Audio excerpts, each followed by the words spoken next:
Kira-kira kalian dulu pernah ngalamin masa-masa ini nggak waktu naik kereta? Terutama saat mudik lebaran.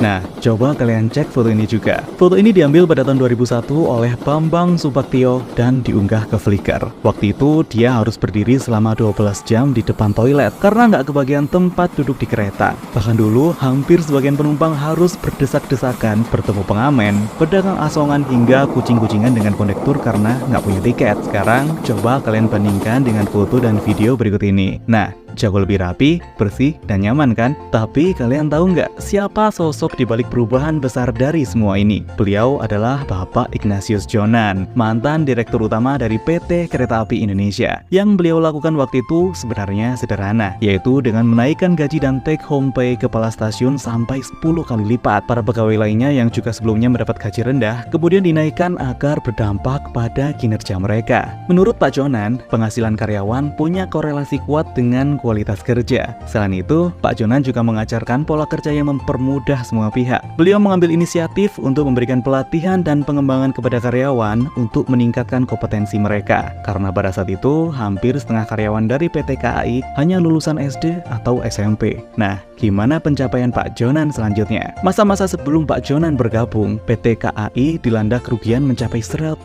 miliar rupiah. Tapi setelah 1 tahun Pak Jonan bergabung, pendapatan KAI berubah drastis mencapai surplus 4,2 triliun rupiah per tahun. Bahkan di akhir masa jabatannya, pendapatan KAI tembus hingga 14 triliun rupiah per tahun dengan keuntungan bersih 1,3 triliun per tahun. Pak Jonan juga kerap melakukan pemberantasan percalonan tiket dengan menerapkan sistem boarding pass, tiket online, dan penjualan melalui toko retail. Fasilitas umum seperti toilet stasiun yang awalnya harus membayar, kemudian digratiskan dan diperbanyak jumlahnya sehingga ada di setiap stasiun. Selain itu, Pak Jonan juga berhasil meningkatkan kualitas layanan dan keselamatan penumpang serta memperluas jaringan kereta api di seluruh Indonesia. Dengan keberhasilannya di bidang perkereta-apian, Pak Jonan kerap dikenal sebagai sang pembawa perubahan bagi PT KAI. Thank you Pak Jonan.